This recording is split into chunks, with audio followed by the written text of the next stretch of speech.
નમસ્કાર મિત્રો, આજે આપણે સંશોધન સમસ્યાની ઓળખ વિશે ચર્ચા કરીશું. સંશોધન સમસ્યાની ઓળખ કઈ રીતે કરવી, કોઈ પણ સંશોધન માટે તેના વિશે ચર્ચા કરીશું. આપણે જાણીએ છીએ કે સંશોધન એક પ્રક્રિયા છે, વૈજ્ઞાનિક પ્રક્રિયા છે, અને જ્યારે કોઈ પણ પ્રક્રિયા હોય ત્યારે તે નિશ્ચિત સોપાનોમાં પૂર્ણ કરવામાં આવે છે. સંશોધન પણ એક એવી જ પ્રક્રિયા છે જે વિવિધ સોપાનોમાં પૂર્ણ કરવામાં આવે છે. એમાં સૌથી અગત્યનું, સૌથી મહત્ત્વનું, આમ તો તમામ સોપાનો મહત્ત્વના છે, પણ જેના ઉપર આખી સંશોધન પ્રક્રિયા આધારિત છે, એમાંનું એક સોપાન છે સંશોધન સમસ્યાની ઓળખ. સંશોધન સમસ્યાની ઓળખ કઈ રીતે કરવી, સંશોધન સમસ્યાની પસંદગી કઈ રીતે કરવી, એના વિશે આજે આપણે ચર્ચા કરીશું. તો સૌથી પહેલાં આપણે સમજી લઈએ કે સંશોધન કરવાની જરૂર કોને પડે છે. એક કે કોઈ ચોક્કસ પદવી માટે અભ્યાસક્રમના ભાગરૂપે સંશોધન કરે છે તેવા સંશોધકોને સંશોધન કરવાની જરૂર પડે છે. બીજું કોઈ સંશોધન સંસ્થા છે, એમનું કામ જ સંશોધન કરવાનું છે, એ લોકો તેમના ક્ષેત્રમાં વિવિધ વિષયો ઉપર સંશોધન કરે છે. અમુક સમયે સરકાર દ્વારા કોઈ પ્રોજેક્ટ મૂકવામાં આવે, એના સંદર્ભમાં સંશોધન કરવાનું થાય છે. જ્યાં પ્રોજેક્ટ છે, સરકારનું હોય કે અન્ય કોઈ સંસ્થાનું હોય, પ્રોજેક્ટ છે, ત્યાં આગળ સંશોધનનો વિષય લગભગ નિશ્ચિત હોય છે. તેથી આપણે ત્યાં વિષય પસંદ કરવાની જરૂર રહેતી નથી, સંશોધનની સમસ્યા ઓળખવાની જરૂર રહેતી નથી. ખાસ કરીને જ્યારે કોઈ પદવી માટે સંશોધન કરવામાં આવે ત્યારે સંશોધન સમસ્યાની ઓળખ કરવાનું કામ ખૂબ અગત્યનું બની જાય છે. અમુક વખતે વ્યક્તિ પદવી માટે પણ નહીં, પ્રોજેક્ટ માટે પણ નહીં, પણ એની રસ, રુચિ અને મનમાં ઊભા થયેલા પ્રશ્નોના સમાધાનને ધ્યાનમાં રાખીને સંશોધન કરવાનો પ્રયત્ન કરે છે. આટલી ચર્ચા પરથી એટલું કહી શકાય કે જ્યારે સંશોધન કરવા માટેનો કોઈ વિષય નિશ્ચિત ન હોય ત્યારે સંશોધન સમસ્યા પસંદ કરવા માટે ખૂબ કાળજી રાખવી પડે. કઈ રીતે સંશોધન સમસ્યા ઓળખવી તેના સંદર્ભમાં અનેક બાબતો વિચારવી પડે છે. એમાં સૌથી પહેલાં છે સંશોધનનું ક્ષેત્ર નિશ્ચિત કરવું. ખાસ કરીને જ્યારે કોઈ અભ્યાસક્રમના ભાગરૂપે સંશોધન કરવાનું હોય ત્યારે સંશોધકે સંશોધનનું ક્ષેત્ર સૌથી પહેલાં નક્કી કરવું પડે છે. શૈક્ષણિક સંશોધનોની વાત કરીએ તો શિક્ષણ એક વ્યાપક ક્ષેત્ર છે, બહુ વિશાળ ક્ષેત્ર છે.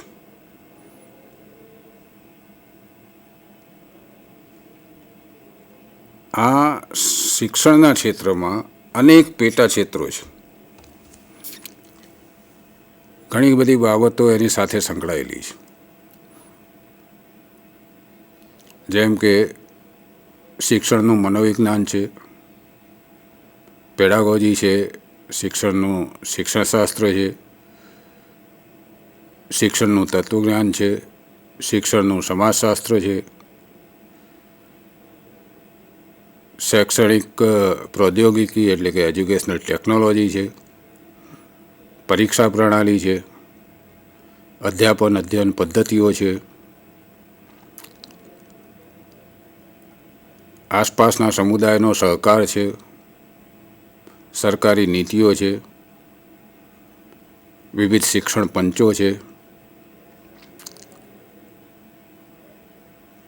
શાળાના જુદા જુદા પ્રકાર છે. આ રીતે અનેક ક્ષેત્રોમાં શિક્ષણનું ક્ષેત્ર વહેંચાયેલું છે.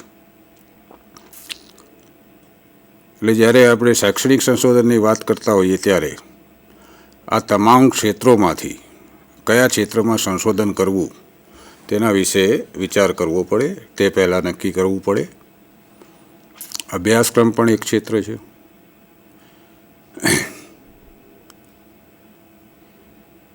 અધ્યાપન અધ્યયન પદ્ધતિઓ ક્ષેત્ર છે.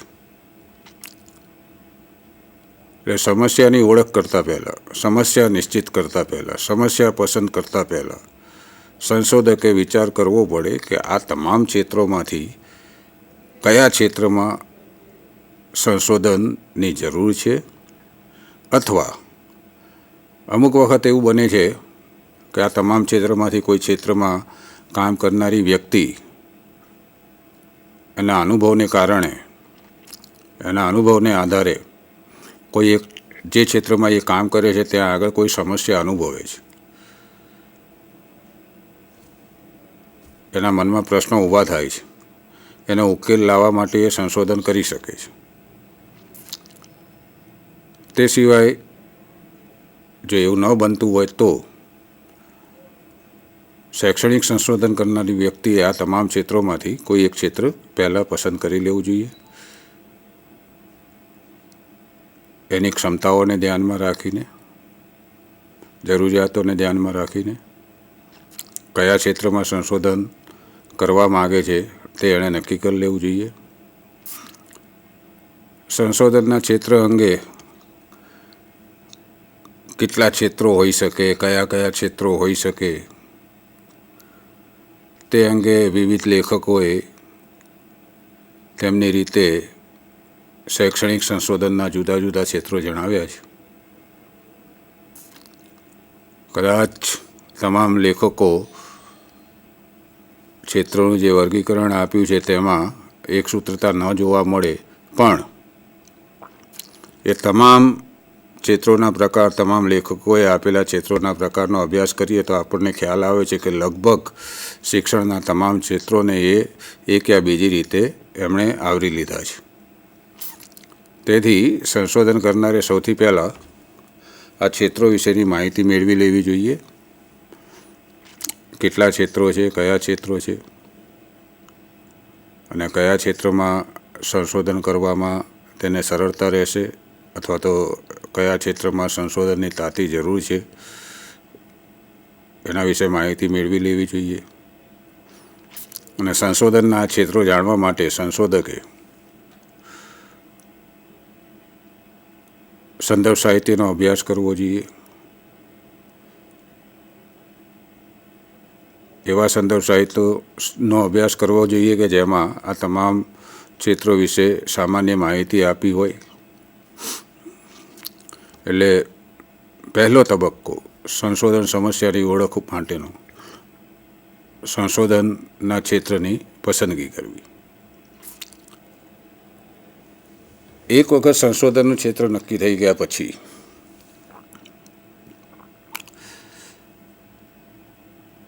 સંશોધનના ક્ષેત્રની વ્યાપક માહિતી મેળવવી ખૂબ જરૂરી છે. એટલે બીજો તબક્કો છે પસંદ કરેલા ક્ષેત્રની સમજ મેળવવી.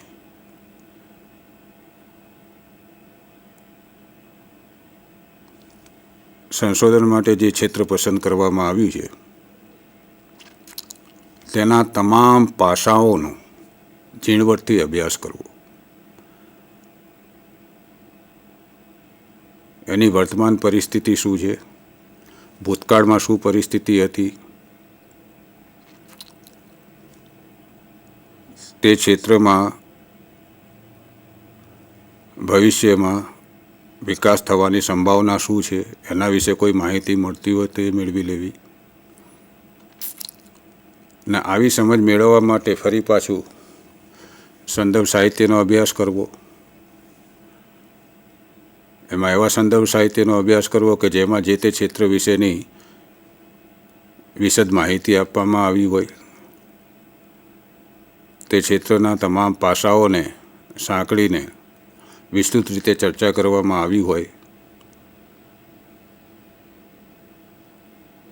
એવા કોઈ સંદર્ભ સાહિત્યનો અભ્યાસ કરવો.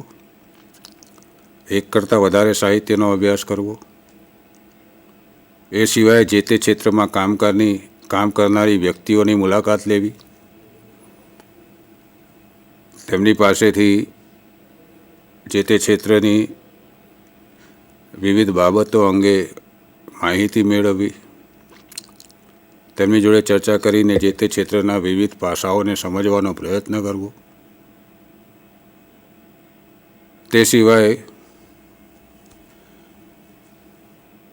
એ ક્ષેત્રમાં કામ ન કરતી હોય પણ એ ક્ષેત્રની જાણકાર વ્યક્તિ હોય એવી વ્યક્તિની મુલાકાત કરવી,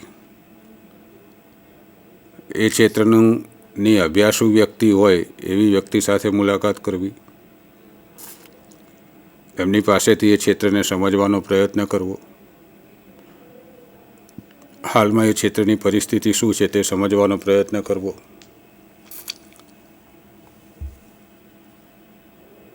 તેમાં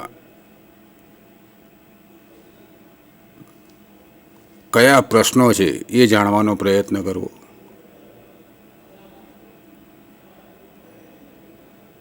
જો શક્ય હોય તો સંશોધનના નિષ્ણાત વ્યક્તિઓ જોડે પણ મુલાકાત લેવી, જેથી તમામ ક્ષેત્રોમાંથી તમે જે ક્ષેત્ર પસંદ કર્યું છે એ ક્ષેત્રના સંદર્ભમાં કઈ કઈ બાબતો અંગે વિચાર કરવો જોઈએ, એ ક્ષેત્રના સંદર્ભમાં શું શું જાણવું જોઈએ, એના વિશેની માહિતી એમની પાસેથી મળી શકે. આ રીતે બીજા તબક્કામાં પસંદ કરેલા ક્ષેત્રની વ્યાપક સમજ મેળવવાનો પ્રયત્ન કરવામાં આવે છે.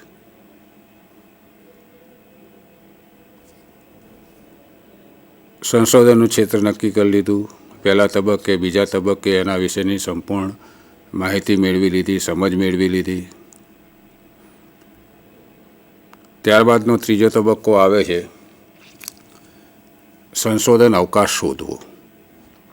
નક્કી કરી લીધું એક વખત કે આ ક્ષેત્રમાં સંશોધન કરવાનું છે, એ ક્ષેત્રની સમજ મેળવી લીધી, મન બનાવી લીધું.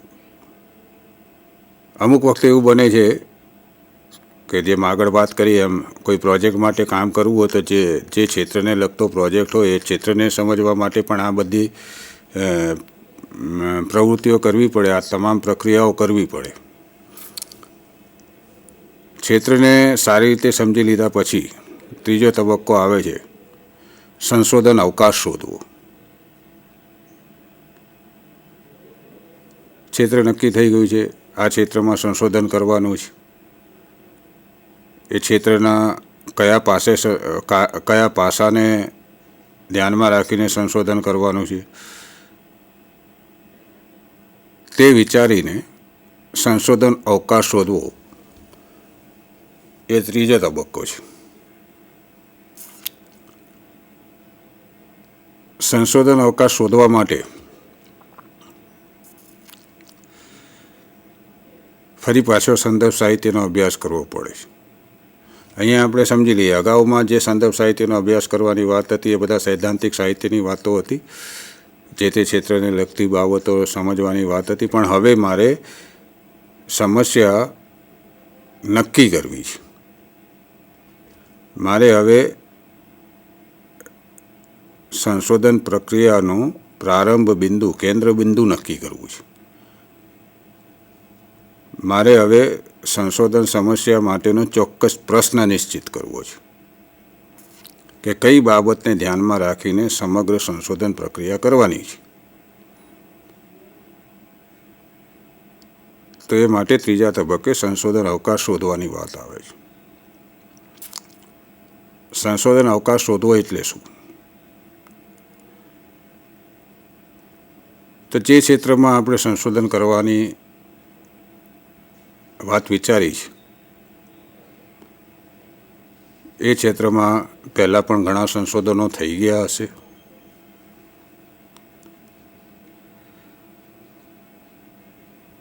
આપણા મનમાં જે પ્રશ્ન આવ્યો છે, જે પ્રશ્નના ઉકેલ મેળવવા માટે આપણે સંશોધન કરવા માંગીએ છીએ, તેને ધ્યાનમાં રાખીને ભૂતકાળમાં કદાચ સંશોધનો થઈ ગયા હોય, ન પણ થયા હોય, ખબર કઈ રીતે પડે? સંશોધન અવકાશનો વિચાર ન કરીએ તો એવું બની શકે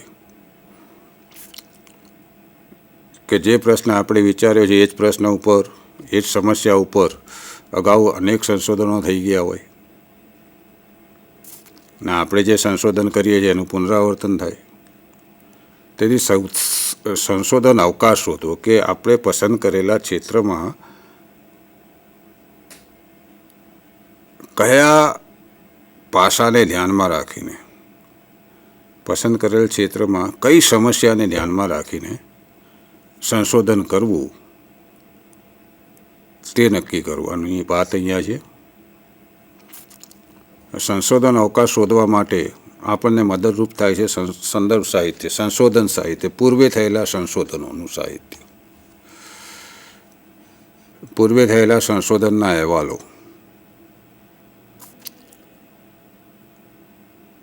પૂર્વે થયેલા સંશોધનના અહેવાલો આપણને પુસ્તકાલયોમાં મળી શકે છે, વિશ્વવિદ્યાલયોમાં મળી શકે છે,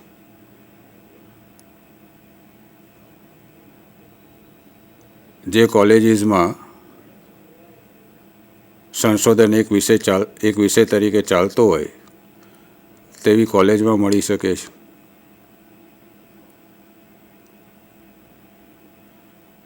આજના જમાનામાં ઇન્ટરનેટ દ્વારા પણ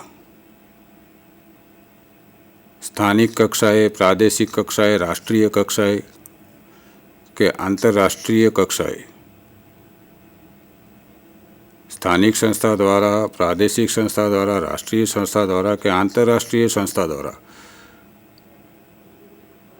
થયેલા સંશોધનો અંગેની માહિતી મેળવી શકાય છે.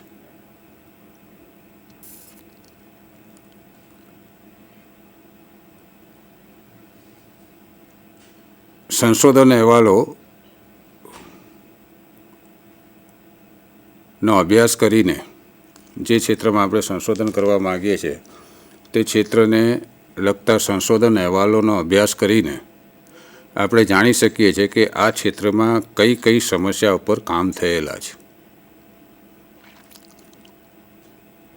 એટલે જ્યારે સંશોધન અહેવાલોનો અભ્યાસ કરવાની વાત આવે ત્યારે ખાસ ધ્યાન રાખવું પડે કે સમસ્યા કઈ પસંદ કરવામાં આવી હતી જૂના સંશોધનોમાં, સમસ્યા કઈ રીતે વ્યાખ્યાયિત કરવામાં આવી હતી જૂના સંશોધનોમાં, પૂર્વે થયેલા સંશોધનોમાં વ્યાપ વિશ્વ શું હતું, પૂર્વે થયેલા સંશોધનોમાં નમૂનાઓ કઈ રીતે પસંદ કરવામાં આવ્યા હતા, તે સંશોધનોમાં કયા ચલોને ધ્યાનમાં રાખીને સંશોધન કરવામાં આવ્યું હતું, સંશોધનની પદ્ધતિ કઈ હતી, સંશોધનનો પ્રકાર કયો હતો,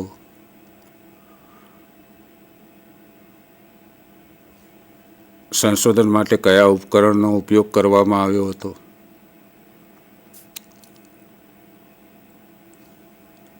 સંશોધન માટે મેળવવામાં આવેલા ડેટાનું વિશ્લેષણ, પ્રદત્તનું વિશ્લેષણ કઈ તકનીકથી કરવામાં આવ્યું હતું,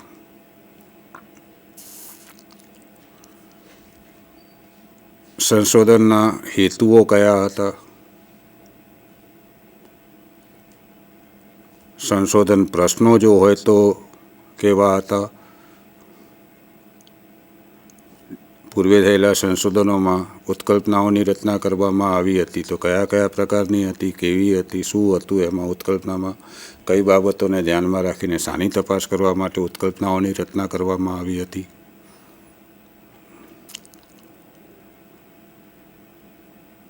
સંશોધન માટે એકત્ર કરવામાં આવેલા પ્રદત્ત ઉપર વિશ્લેષણ કર્યા પછી તેનું અર્થઘટન કઈ રીતે કયા સંદર્ભમાં કરવામાં આવ્યું, સંશોધનના આધારે તારણો શું મળ્યા, પૂર્વે થયેલા સંશોધનોની વાત છે. એટલે આવા આપણા ક્ષેત્ર સાથે સંકળાયેલા શક્ય હોય તેટલા વધુ કોઈ ચોક્કસ આંકડો ન આપી શકાય, પણ એવું ના કહેવાય કે પૂર્વે થયેલા 2 સંશોધન કરી લઈએ ને આપણે સમજી જઈએ કે આ ક્ષેત્રમાં આટલા સંશોધનો થયા છે ને એમાં આવી ઉત્કલ્પનાઓ હતી, આવા હેતુઓ હતા, આવા ચલો હતા અને આવા પરિણામો આવ્યા હતા, એવું નહીં.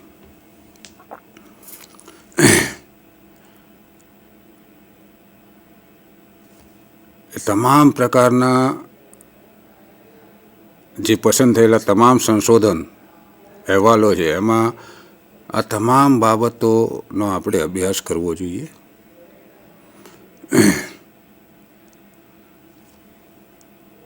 સંશોધન અહેવાલ સિવાય સંશોધન અવકાશ શોધવા માટે સંશોધન સારાંશોનો ઉપયોગ કરી શકાય.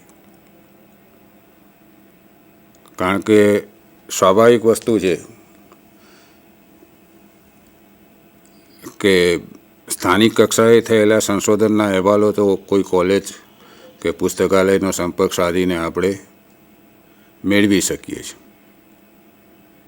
એના મૂળ અહેવાલો આપણે મેળવી શકીએ છીએ. પણ દૂરના વિસ્તારમાં,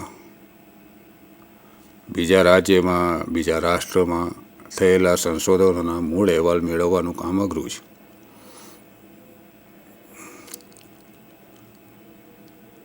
તમામ પુસ્તકાલયમાં પણ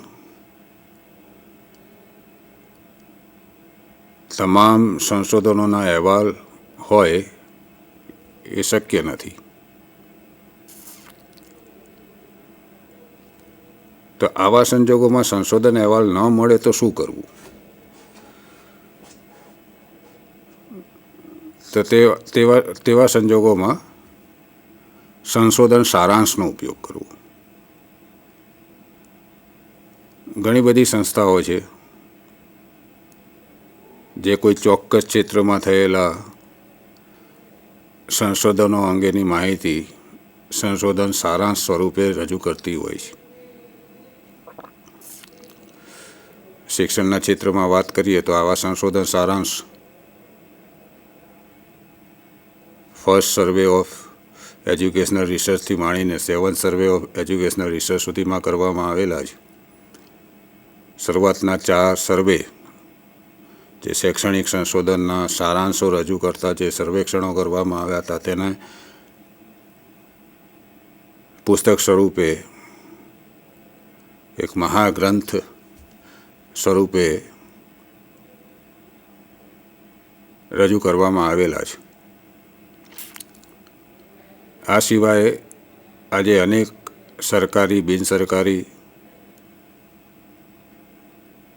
શિક્ષણ સાથે સંકળાયેલી સંસ્થાઓ ઇન્ટરનેટના માધ્યમથી સંશોધન સારાંશ રજૂ કરે છે.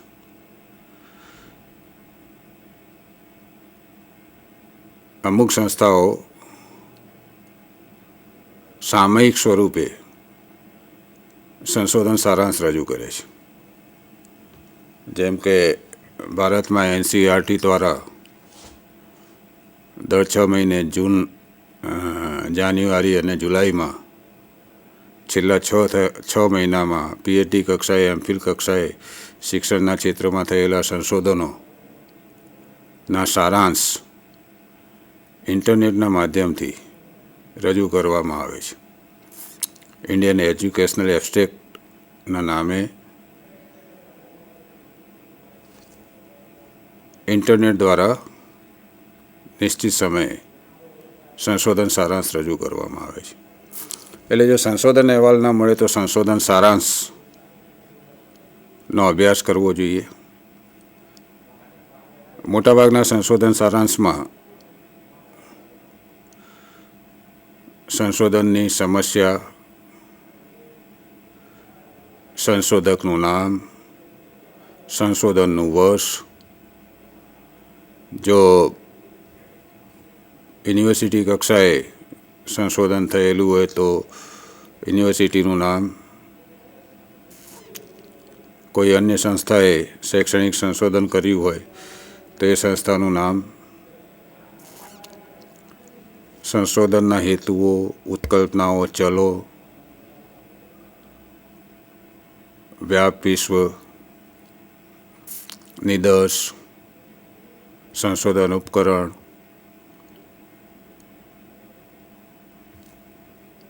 પદ્ધતિ એકત્ર કરવાની રીત, વિશ્લેષણ કરવાની રીત, સંશોધનના તારણો વગેરેની ખૂબ જ ટૂંકમાં પણ સ્પષ્ટ રીતે રજૂઆત કરેલી હોય છે. એટલે સંશોધકે સંશોધન અહેવાલમાંથી અથવા તો સંશોધન સારાંશોમાંથી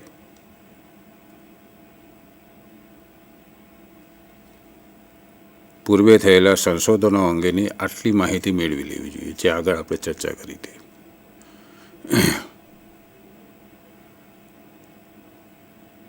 બીજું એક ક્ષેત્ર છે જ્યાં સંશોધન સારાંશ મળી રહે. સંશોધન અહેવાલોની અંદર પણ સંશોધન સારાંશ મળતા હોય છે. સંશોધન અહેવાલમાં જે તે સંશોધન અંગેની પ્રક્રિયાની વાત તો થયેલી જ હોય છે, પણ સાથે સાથે એ સંશોધન અહેવાલમાં એ સંશોધન પહેલાં એ ક્ષેત્રમાં થયેલા સંશોધનના સારાંશ પણ રજૂ કરવામાં આવેલા હોય. તે સારાંશનો પણ ઉપયોગ કરી શકાય.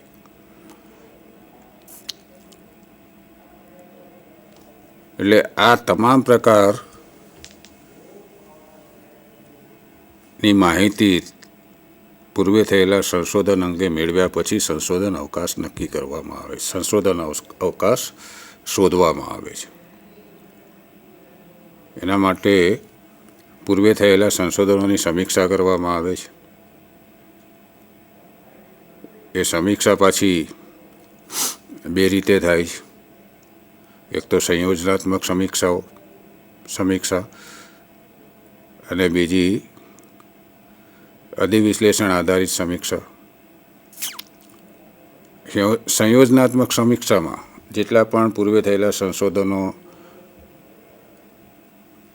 આપણે પસંદ કર્યા હોય, જેનો આપણે અભ્યાસ કરવા માગતા હોઈએ, એ તમામે તમામ પ્રકારના સંશોધનોમાં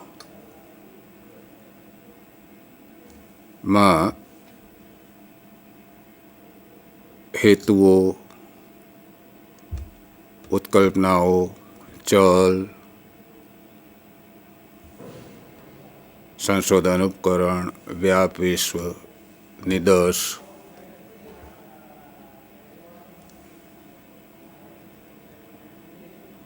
પ્રદત્ત વિશ્લેષણની પ્રયુક્તિ, તમામની ચર્ચા મુદ્દા પ્રમાણે કે આટલા સંશોધનમાં આટલા ચલ રાખવામાં આવ્યા હતા, બીજા સંશોધનોમાં આટલા ચલ હતા, અમુક સંશોધનોએ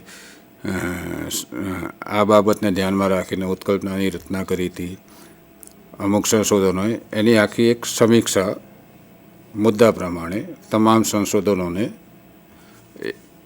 જુદા જુદા મુદ્દાઓ, તમામ સંશોધન અહેવાલોમાં રજૂ થયેલી જુદા જુદા મુદ્દાઓને લગતી બાબતો મુદ્દા પ્રમાણે એક સાથે રજૂ કરવામાં આવે છે અને સંયોજનાત્મક સમીક્ષા કહે છે. જેના આધારે આપણને ખબર પડે કે ભાઈ પૂર્વે થયેલા સંશોધનોમાં કયા કયા ચલ હતા, કેટલા ચલ હતા, એ ચલના સ્તરો શું હતા, બધું એક જગ્યાએ રજૂ કરવામાં આવે.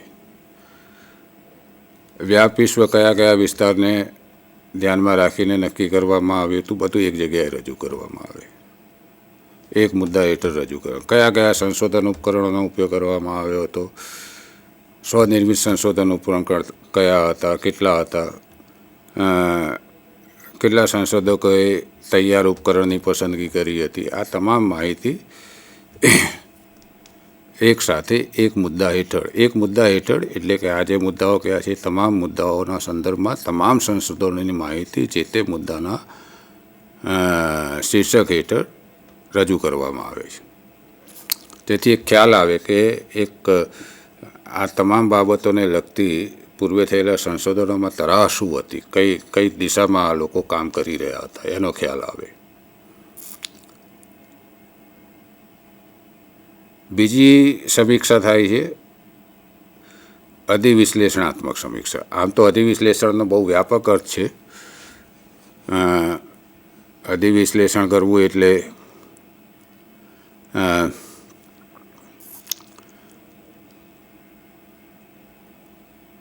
કોઈ સમસ્યા સાથે સંબંધિત પૂર્વે થયેલા અનેક સંશોધનોમાં જે પ્રદત્ત મેળવવામાં આવ્યા હતા, સમસ્યા સમાન હોય, કોઈ એક સમસ્યા હોય, થોડો ઘણો ફેરફાર હોય, પણ એનું કેન્દ્રબિંદુ સમાન હોય, એવા કોઈ એક સમસ્યા સાથે સંબંધ ધરાવતા પૂર્વે થયેલા અનેક સંશોધનોમાં જે પ્રદત્ત એકત્ર કરવામાં આવેલા હોય, એ તમામે તમામ પ્રદત્ત એકત્ર કરીને એના આધારે પરિણામો તારવવાની આખી પ્રક્રિયા એ અધિવિશ્લેષણ છે. પણ અહીંયા જે સમીક્ષાની વાત કરેલી છે તેમાં અગાઉના જેટલા પણ સંશોધનોનો આપણે અભ્યાસ કર્યો છે, જે આપણી સમસ્યા સાથે કોઈ રીતે જોડાયેલા કહી શકાય, સંબંધ ધરાવતા કહી શકાય, એવા અહેવાલો કે એવી સમસ્યાઓ કે જે આપણી સમસ્યા સાથે સંબંધ ધરાવતી હોય, એ તમામ સંશોધનના જે પરિણામો આવેલા છે એ પરિણામોનું વિશ્લેષણ કરવું. કારણ કે પ્રદત્ત તો આપણને મળવાના નથી, ડેટા બધાના મળવાના નથી. તો એમણે જે તારણો કાઢેલા છે એ તારણો, તમામે તમામના તારણોનું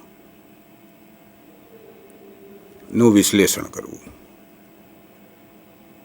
અગત્યની વસ્તુ છે કે આપણે જે સંશોધન સમસ્યા, જે ક્ષેત્રમાં સંશોધન સમસ્યા પસંદ કરવા માગીએ છીએ તે ક્ષેત્ર સાથે સંકળાયેલા આવા સંશોધનોના તારણોની અહીંયા આગળ વિશ્લેષણ કરવાની વાત છે. આવા વિશ્લેષણના આધારે ખબર પડે છે કે અગાઉ કયા પ્રકારના તારણો મળ્યા, કયા ચલની તરફેણમાં તારણો મળ્યા, કયા ચલ તારણોમાં ફલિત થાય છે કે કયા ચલ બહુ અસરકારક રહ્યા નથી.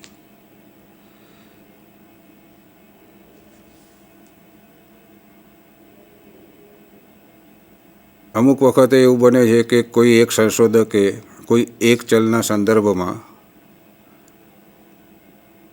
પરતંત્ર ચલને ધ્યાનમાં રાખીને તફાવત દર્શાવ્યો હોય, પણ એ જ ચલોના સંદર્ભમાં પરતંત્ર ચલને ધ્યાનમાં રાખીને કોઈ અન્ય સંશોધકે તફાવત ન દર્શાવ્યો હોય. એવું પણ બને કે કોઈ એક ચલના કોઈ એક સ્તરની તરફેણમાં પરિણામ આવ્યું હોય કોઈ એક સંશોધનમાં, બીજા સંશોધનમાં તે ચલના કોઈ અન્ય સ્તરની તરફેણમાં પરિણામ આવ્યું. શક્ય છે. આ બધાનો અભ્યાસ કરવો, કેવા પરિણામો આવ્યા, કેવા તારણો મળ્યા છે, તારણોની તરાહ કઈ છે. આવું અતિવિશ્લેષણાત્મક સંશોધન કર્યા પછી કયા કયા ક્ષેત્રને ધ્યાનમાં રાખીને, કઈ કઈ બાબતોને ધ્યાનમાં રાખીને, ક્ષેત્રને કઈ બાબતોને ધ્યાનમાં રાખીને સંશોધન કરવામાં આવ્યું છે ને એના પરિણામો કેવા કેવા આવ્યા છે, અને હવે એમાં શું કરવાનું બાકી છે, એ ક્ષેત્રમાં શું કરવાનું બાકી છે, તે આવી સમીક્ષા પરથી ખબર પડે શું કરવાનું બાકી છે. અથવા પૂર્વે થયેલા સંશોધનના અલગ અલગ સંશોધનોના તારણોમાં શું વિસંગતતા જોવા મળે છે, અથવા પૂર્વે થયેલા સંશોધનોમાં તારણોના સંદર્ભમાં શું સમાનતા જોવા મળે છે. આમાંથી આપણે નક્કી કરી શકીએ કે હવે આપણે કઈ બાબતને ધ્યાનમાં રાખીને સંશોધન કરીશું. અહીંયા આપણે નિશ્ચિત બનીએ છીએ કે હવે આપણે આ વિષય, આ પ્રશ્ન, આ મુખ્ય હેતુને ધ્યાનમાં રાખીને સંશોધન કરવાનું છે, આ પ્રશ્નનો ઉકેલ મેળવવાનો છે.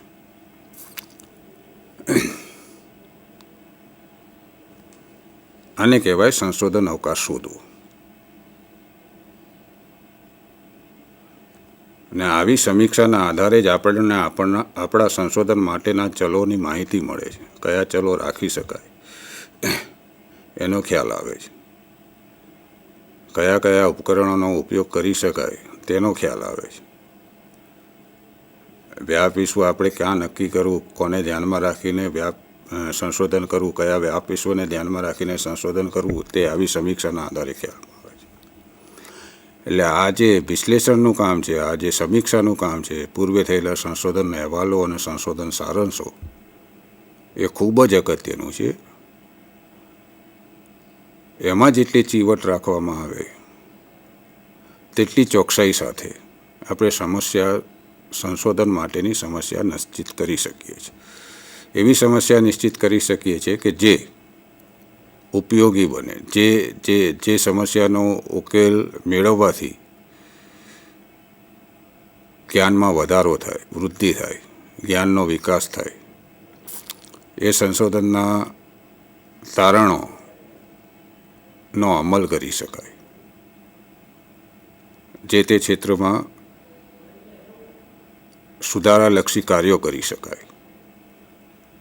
પરિણામોને આધારે જે તે ક્ષેત્રમાં કામ કરતી સંસ્થાઓ, વ્યક્તિઓ કે સરકારને સૂચનો કરી શકાય. આ ત્યારે જ થઈ શકે કે જ્યારે આપણી સમસ્યા પૂર્વે થયેલા સંશોધનોથી જુદી પડતી હોય, કંઈક નવું આપવાની ક્ષમતા ધરાવતી હોય. એટલે સંશોધન અવકાશ શોધાઈ ગયા પછી હવે સંશોધન સમસ્યા નિશ્ચિત કરવાની વાત આવે છે. સંશોધન સમસ્યાને વ્યાખ્યાયિત કરવાની વાત આવે છે. નક્કી થઈ ગયું કે આ અવકાશ છે, અહીંયા આગળ સંશોધનની જરૂર છે, આ સમસ્યા ઉપર સંશોધન કરી શકાય છે. અથવા પૂર્વે થયેલા સંશોધનોમાં અમુક મર્યાદિત ચલોને ધ્યાનમાં રાખીને કે મર્યાદિત વ્યાપ વિશ્વને ધ્યાનમાં રાખીને સંશોધન કરવામાં આવેલું, તો હવે આપણે ચલો બદલીને અથવા ચલોની સંખ્યા વધારીને અથવા તો વ્યાપ વિશ્વ બદલીને સંશોધન કરી શકીએ છીએ. આ સમગ્ર કસરતનો મુખ્ય હેતુ એ જ છે કે આપણું સંશોધન એવું હોવું જોઈએ કે અગાઉના સંશોધનોથી કોઈ પણ રીતે જુદું પડે, કંઈક નવું આપે. એટલે હવે પછીનો તબક્કો છે સમસ્યા નિશ્ચિત કરવી, પસંદ કરવી, વ્યાખ્યાયિત કરવી. બધું થઈ ગયું.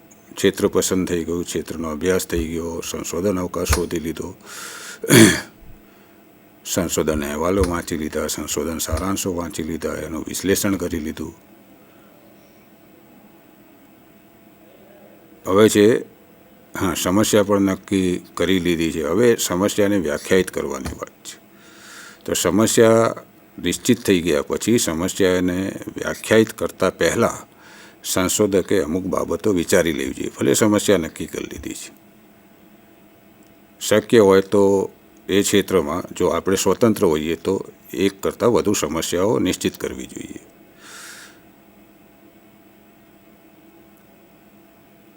સમસ્યાની અંતિમ સ્પષ્ટતા કરતાં પહેલાં સંશોધકે કેટલી બાબતો વિચારી લેવી જોઈએ.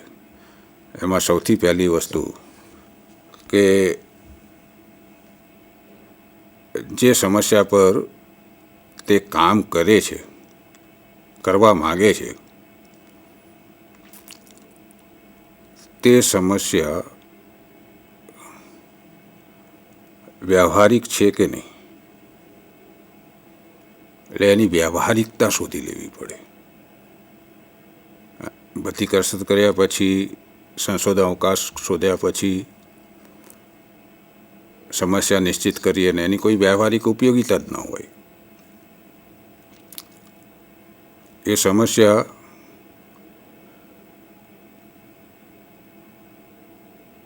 ના ઉકેલ માટે જે સંશોધન કરીએ એના દ્વારા કોઈ નવા જ્ઞાનનું સર્જન ન થતું હોય અથવા તો વર્તમાન જ્ઞાનનો વિકાસ ન થતો હોય તો એ સમસ્યા પસંદ કરવાની જરૂર નથી. અને જે સમસ્યા પસંદ કરેલી છે તેની ઉપર ખરેખર સંશોધન કરી શકાય તેમ છે કે નહીં એ પણ વિચારી લેવું જોઈએ. સંશોધન અવકાશ શોધ્યા પછી, સમસ્યા નિશ્ચિત કર્યા પછી એને વ્યાખ્યાયિત કરતા પહેલાં એ સમસ્યા દ્વારા એ સમસ્યા ઉપર જે સંશોધન કરવા માગીએ છીએ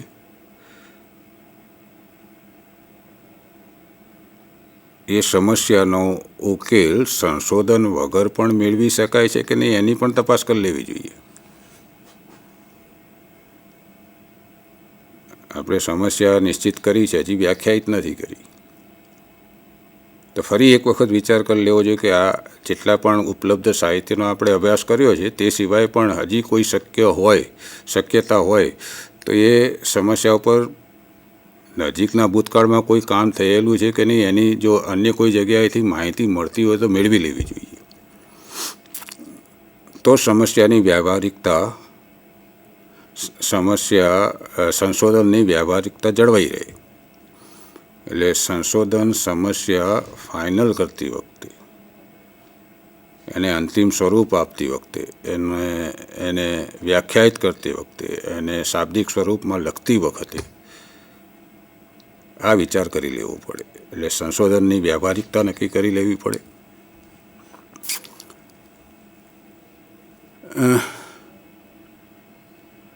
સંશોધનમાં કંઈ નાવીન્ય છે કે નહીં એની તપાસ કરી લેવી પડે, જે આગળ વાત કરી ગયા છે.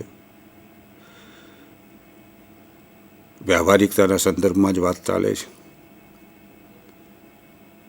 સંશોધકે તેના સામર્થ્ય, એની કોમ્પિટન્સી, એના વિશે પણ વિચારી લેવું જોઈએ કે જે સંશોધન સમસ્યા પર કામ કરવા માગે છે તે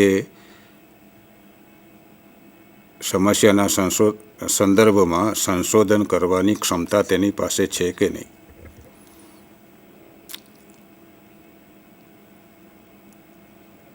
એ સંશોધન માટેની પ્રક્રિયા શરૂ કર્યા પછી અંત સુધી એ એમાં કામ કરી શકશે કે નહીં તે અંગે પણ એણે વિચાર કરી લેવો પડે.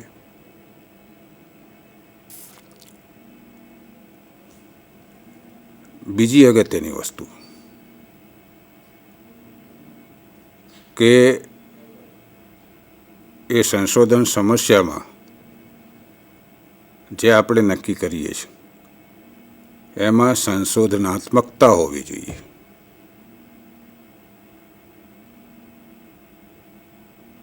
એનો ઉકેલ લાવવા માટે આપણે તાર્કિક રીતે વિચાર કરવાની જરૂર પડે એવી સમસ્યા હોવી જોઈએ.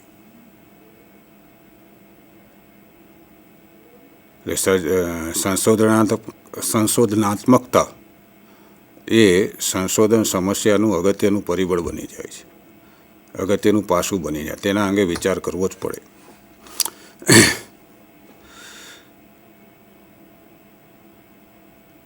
બીજો વિચાર કરવો પડે સંશોધન સમસ્યા નક્કી કરતી વખતે ખર્ચ. કારણ કે સંશોધન એક પ્રક્રિયા છે, ખૂબ લાંબા સમય સુધી ચાલવાની છે. એક દિવસમાં તો નહીં જ પતે, ખૂબ લાંબા સમય સુધી, એટલે વર્ષોની વાત નથી, પણ કંઈક સમય લેશે.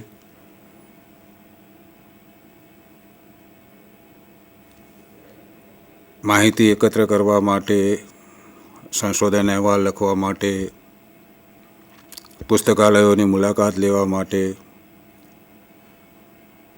સંદર્ભ સાહિત્ય ખરીદવા માટે, ઇન્ટરનેટ દ્વારા સંદર્ભ સાહિત્ય મેળવવા માટે,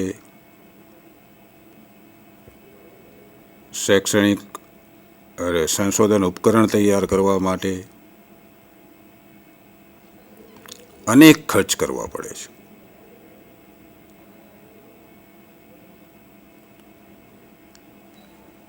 ખર્ચનું પ્રમાણ સંશોધન કયા સ્તરે કરવા માગે છે તેના પર આધાર રાખે છે, પણ ખર્ચ એક અગત્યનું પરિબળ છે. એટલે જ્યારે હું સંશોધન સમસ્યા નિશ્ચિત કરું અને વ્યાખ્યાયિત કરું એ પહેલાં મારે વિચારી લેવું પડે કે આમાં કેટલો ખર્ચ આવશે, કઈ કઈ બાબતને લગતો ખર્ચ આવશે, ક્યારે ક્યારે ખર્ચ આવશે. આ ખર્ચ પૂરો કરવા માટે નાણાકીય વ્યવસ્થા કઈ રીતે થશે, આ તમામ બાબતો વિચારી લેવી જોઈએ. એટલે ખર્ચનો એક અંદાજ લઈ લેવો જોઈએ સંશોધન સમસ્યાને અંતિમ સ્વરૂપ આપતા પહેલાં. બીજું, સંશોધન સમસ્યાને અંતિમ સ્વરૂપ આપીએ અને વ્યાખ્યાયિત કરીએ પહેલાં સમયને પણ ધ્યાનમાં રાખવું જોઈએ.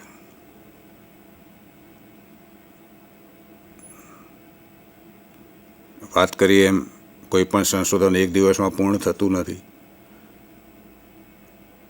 સંશોધનની કક્ષાને આધારે કોઈ પણ સંશોધન પૂર્ણ કરવા માટે અલગ અલગ સમય લાગે છે.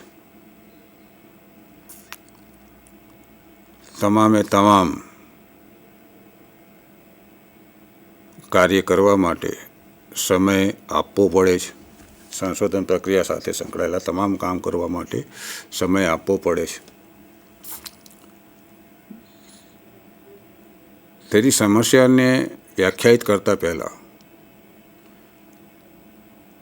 સંશોધકે વિચારી લેવું જોઈએ કે સમય કેટલો લાગશે, સંશોધન પ્રક્રિયા પૂર્ણ કરવામાં કેટલો સમય લાગશે.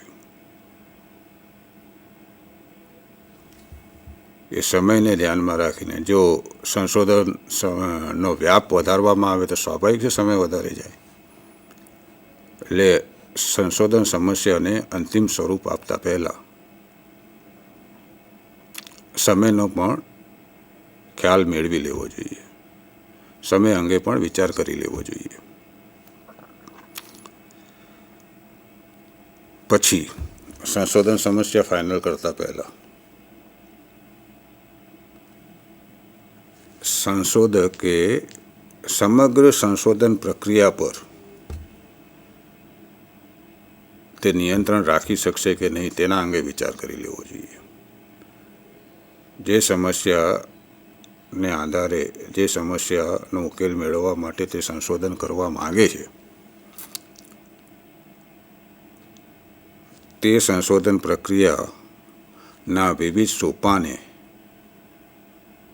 એ વિશ્વાસપૂર્વક કામ કરી શકશે કે નહીં તેના અંગે વિચાર કરી લેવો. એ સંશોધન પ્રક્રિયાના તમામ સોપાનો અંગે એણે વિચાર કરી લેવો જોઈએ અને સંશોધન દરમિયાન ઊભી થતી વિવિધ પરિસ્થિતિઓ ને એ નિયંત્રિત કરી શકશે કે નહીં, અથવા તો એણે સંશોધન માટે કોઈ પરિસ્થિતિને નિયંત્રિત કરવી પડે તો એ કામ એ કરી શકશે કે નહીં.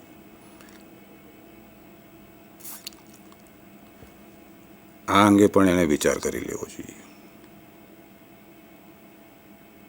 જે તેની અંદર આત્મવિશ્વાસ હોય કે આ સમસ્યા પર સંશોધન કરવા માટે જે કોઈ પણ પ્રક્રિયા કરવાની થશે તે તમામ મારા નિયંત્રણમાં રહેશે. નો ડાઉટ મારા નિયંત્રણમાં રહેશે એટલે પદ્ધતિસર રીતે એ જે રીતે વિચારે છે એ રીતે એ સંશોધન પ્રક્રિયા પૂર્ણ કરી શકશે. જે વિચારે છે એટલે ત્યાં મનની ઈચ્છા નથી ચાલવાની. વિચારે છે એટલે કે એણે સંશોધનની પ્રક્રિયાનો અભ્યાસ કર્યો છે ને એને તમામ સંશોધન પ્રક્રિયાના તમામ પાસાઓની ખબર છે ને એ તમામ પાસાઓ જે તકનીકી દ્રષ્ટિએ અગત્યના છે તે તમામ પાસાઓ સંશોધન પ્રક્રિયાના તમામ સોપાનો વ્યવસ્થિત રીતે પૂર્ણ કરી શકશે એવો એને વિશ્વાસ હોય તો જ એણે એ સંશોધન સમસ્યા પસંદ કરવી જોઈએ. પછી એક સંશોધન સમસ્યા ફાઇનલ કરતાં પહેલાં એક બીજી અગત્યની બાબત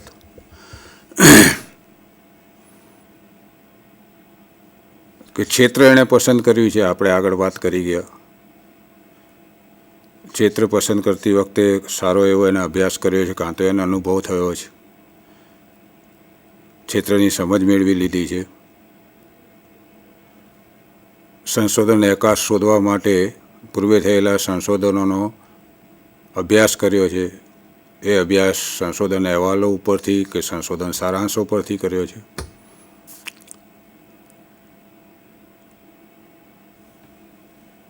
અવકાશ શોધી કાઢ્યો છે, સમસ્યા પણ મનમાં નિશ્ચિત કરી છે.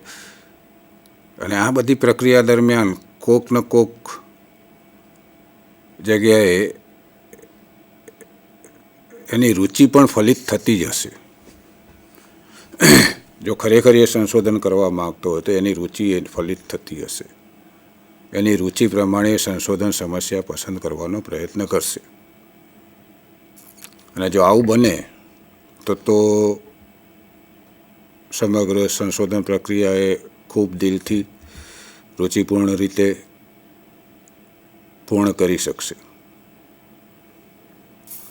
એ સમસ્યાને ફાઇનલ કરતાં પહેલાં સંશોધકે નક્કી કરી લેવું પડે કે જે સમસ્યા પસંદ કરે છે તે એની રુચિ પ્રમાણે, એ રુચિ એના રસના ક્ષેત્રને ધ્યાનમાં રાખીને અથવા તો એના મનમાં ઉદ્ભવેલા પ્રશ્નોને ધ્યાનમાં રાખીને પસંદ કરી છે. જો કોઈક કારણસર એને સંશોધન કરવું જ પડે એવું હોય અને આ બધી પ્રક્રિયા કર્યા પછી કોઈ સંશોધન સમસ્યા એણે નિશ્ચિત કરવાના એકદમ કિનારે આવી ગયો છે અને સંશોધન અવકાશને આધારે એ જે સમસ્યા પસંદ કરે છે તે કદાચ એની રુચિની નથી એવું બની શકે. પણ સંશોધન કરવું છે તો કાં તો રુચિ પ્રમાણેની સમસ્યા પસંદ કરીએ, કાં તો જે તે સમસ્યામાં રુચિ પેદા કરીએ. સ્વાભાવિક છે જ્યાં આગળ ફરજિયાતપણે સંશોધન કરવાની વાત આવે ત્યાં આગળ કદાચ રુચિ મુજબની સમસ્યા ન મળે એવું બની શકે છે. તો આવા સંજોગોમાં એણે રુચિ પેદા કરવી પડે, ખૂબ વાંચન કરવું પડે, ખૂબ ચર્ચાઓ કરવી પડે, લોકો પાસે, નિષ્ણાતો પાસે, જે તે ક્ષેત્ર સાથે સંકળાયેલી વ્યક્તિઓની મુલાકાત કરવી પડે અને રસ જાગૃત કરવો પડે. અને આ કરવાની ક્ષમતા હોય તો જ એણે એ સંશોધન સમસ્યા પસંદ કરવી જોઈએ, ફાઇનલ કરવી જોઈએ, એને અંતિમ સ્વરૂપ આપવું જોઈએ. અને છેલ્લે બટ નોટ ધ લીસ્ટ, સંશોધન પર સમસ્યાને અંતિમ સ્વરૂપ આપતા પહેલાં આ બધી બાબતો વિચારવાની સાથે એક બીજી બાબત પણ વિચારી લેવી જોઈએ કે જરૂરિયાત, જે સંશોધન સમસ્યા ઉપર તે કામ કરવા માગે છે તે સંશોધન સમસ્યા પર કામ કરવું જરૂરી છે એ એણે વિચારી લેવું જોઈએ. અથવા તો એની જરૂરિયાત મુજબની એણે સંશોધન સમસ્યા તારવવાનો પ્રયત્ન કરવો જોઈએ. આ સમસ્યા પર કામ કરવાથી કંઈક નવું મળશે એ સળગતો પ્રશ્ન છે, એનો ઉકેલ લાવવો જરૂરી છે. ખૂબ ચર્ચાનો પ્રશ્ન છે, એનો ઉકેલ લાવવો જરૂરી છે.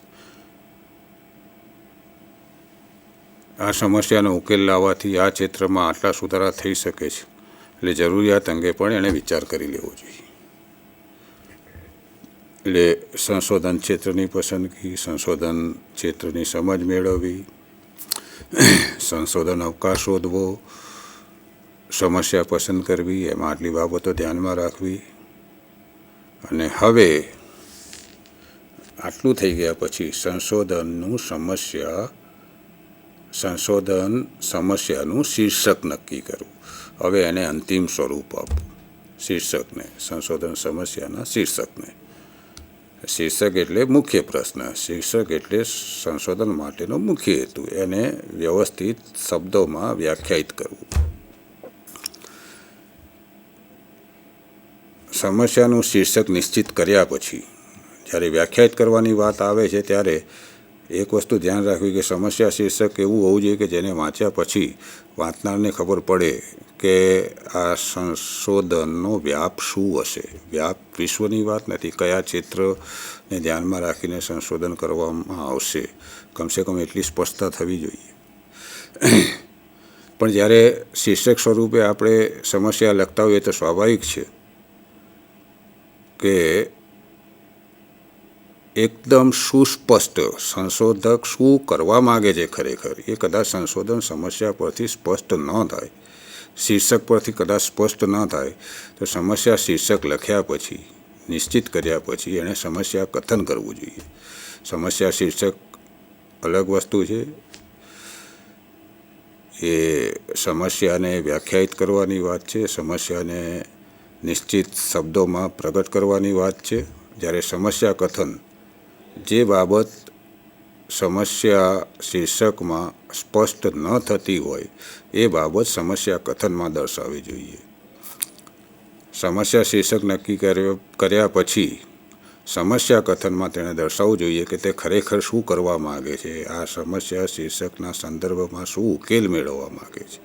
આ સમસ્યા કથન જે બાબત શીર્ષકમાં સ્પષ્ટ ન થતી હોય તે સમસ્યા કથનમાં સ્પષ્ટ કરવી જોઈએ. એ પ્રશ્ન સ્વરૂપે હોઈ શકે, વિધાન સ્વરૂપે હોઈ શકે કે હું આ પ્રશ્નોના ઉકેલ લાવીશ અને આ ક્ષેત્રને ધ્યાનમાં રાખીને આ પ્રશ્નનો ઉકેલ લાવીશ. વિધાન સ્વરૂપે પણ સમસ્યા શીર્ષકની આપણે સ્પષ્ટતા કરી શકીએ, એને કહેવાય સમસ્યા કથન. અને સમસ્યા કથન એટલે કે સમસ્યા શીર્ષકની સ્પષ્ટતા કરવા માટેમાં ઉપયોગમાં લેવાતા, લખાતા, બોલાતા વિધાનો કે પ્રશ્નો કે જેની ઉપર ખરેખર તે કામ કરવા માગે છે તેની સ્પષ્ટતા એટલે સમસ્યા કથન. આ સમસ્યા કથન તેનું સંશોધન અન્ય સંશોધનોથી કઈ રીતે જુદું તરી આવે છે તેનો સામાન્ય ખ્યાલ આપે છે. સ્પષ્ટ ખ્યાલ નહીં, સામાન્ય ખ્યાલ આપે. ખરેખર તે શું કરવા માગે છે તે સમસ્યા કથનમાં ખબર પડે છે. અને સમસ્યા કથન પછી તરત જ એણે શબ્દોની વ્યાખ્યા આપવી જોઈએ. જે પારિભાષિક શબ્દોનો એ શીર્ષકમાં ઉપયોગ કરે છે તેની વ્યાખ્યા, તેનો અર્થ આપવો જોઈએ, તેનો સૈદ્ધાંતિક અર્થ આપવો જોઈએ, તેનો વ્યવહારિક અર્થ આપવો જોઈએ. કારણ કે ઘણા શબ્દો એવા જે સમસ્યા શીર્ષકમાં વાપરેલા હોય તે, અથવા તો સંશોધન કર્યા પછી સંશોધન અહેવાલમાં પૂરી પ્રક્રિયાને સમજાવવા માટે જે શબ્દોનો તે વારંવાર ઉપયોગ કરતો હોય સંશોધન અહેવાલમાં, તેવા શબ્દો કે જેના વિશિષ્ટ અર્થ થતા હોય એવા શબ્દોની સૈદ્ધાંતિક અને વ્યવહારિક વ્યાખ્યા આપવી જોઈએ. ચલ જો સંશોધનમાં નિશ્ચિત કરવામાં આવેલા હોય તો ચલના જુદા જુદા સ્તરોની સૈદ્ધાંતિક વ્યાખ્યા આપવી જોઈએ. સ્વતંત્ર અને પરતંત્ર ચલની સૈદ્ધાંતિક અને વ્યવહારિક બંને પ્રકારની એણે વ્યાખ્યા આપવી જોઈએ. આટલી ક્ષમતા એની પાસે હોય, આટલું કરી શકે તો એ સમસ્યાની ઓળખ કરવામાં સફળ રહ્યો છે તેમ કહેવાય. તો આ સંશોધન સમસ્યાની ઓળખ માટેની આખી પ્રક્રિયાની આપણે વાત કરી.